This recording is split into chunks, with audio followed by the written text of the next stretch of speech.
So I just got a new job. I am doing maintenance for 3 properties. There's subsidized housing. A couple of things here.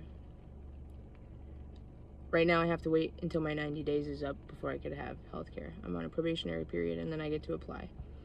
I was given my packet of my options the other day.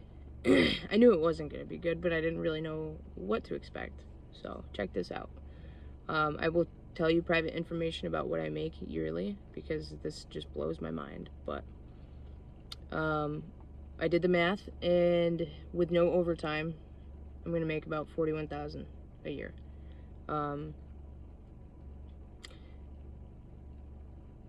Believe it or not, that's the best job I've ever had. I mean, it's not a livable wage, but it's the best job I've ever had. That being said, the healthcare options are absolutely mind-boggling. The best one for me and my wife, and I want to get the best one. My wife has 2 autoimmune diseases. I have asthma. I'm missing 2 fingers, and I have to have regular visits to the hospital when I smash my hand. Like, unfortunately, we go a lot more than we would like to go. We're currently trying to, for her autoimmune diseases, we're trying to figure out things that would be beneficial for her at home so we don't have to take her as often. And then I only really go when I get injured. But anyways, that being said, we wanted to do the best healthcare option. We don't want to be in medical debt for the rest of our lives. So the best one, the gold plan, highest weekly payments, lowest deductible for my wife and I, is half of my yearly wage, or my income, half, $20,000. I think my weekly payments were like $270, and I've had healthcare for my wife and I before at another job.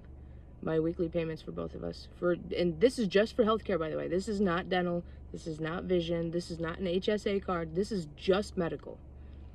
$270, 278 to be exact.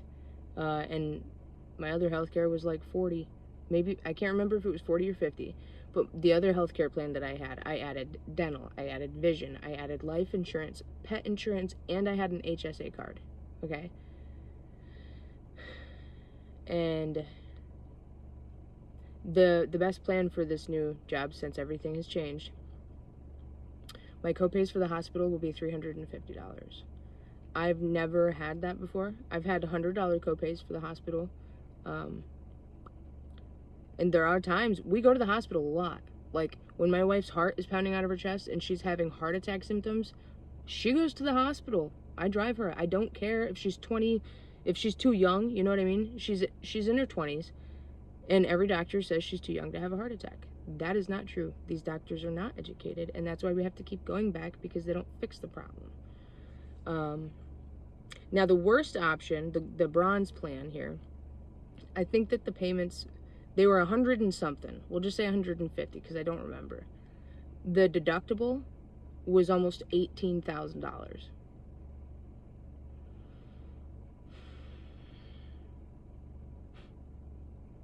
You guys ready to give up on it? They don't help us anyway. I mean, the medicine that they charge $80, $90 for probably costs them like $4 to make. Half the time when you have something serious going on and they have to run it through insurance to get it approved, most of the time it doesn't get approved. I got a nerve conduction test denied with my last healthcare plan for my hand, okay? I had 2 fingers amputated and 12 surgeries, okay? I have serious nerve damage, and even without smashing my hand, there's days where I'm in excruciating pain all the way up to my shoulder. The doctors went in there and they tugged on these nerves and they repaired them and they messed with my tendons, and like my arm got shredded, okay? They denied me a nerve conduction test for about 7 or 8 months, and I kept continuing to bug the doctor, who kept bugging the insurance company.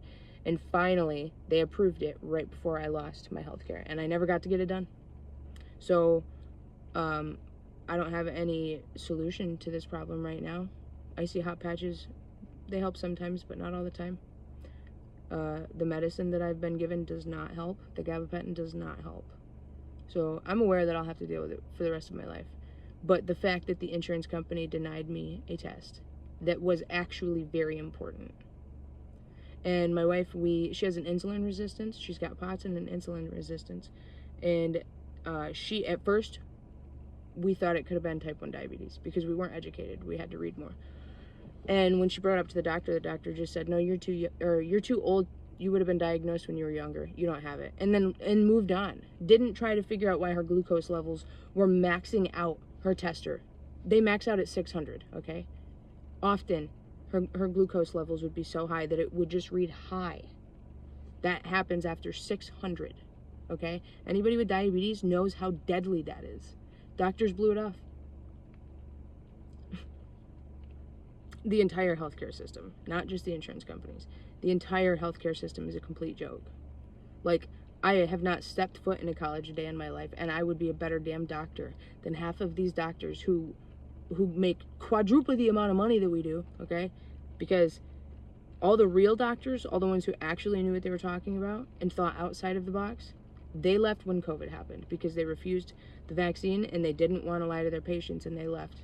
And all these new doctors, I'm not saying it's their fault, and I'm not saying they're scheming. They weren't educated properly, and they're being held to standards from the pharmaceutical companies and the insurance companies versus actual patient care.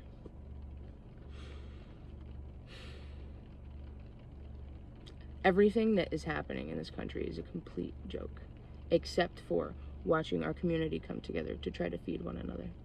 That's pretty beautiful. But everything else is just BS, man. Like, this is ridiculous.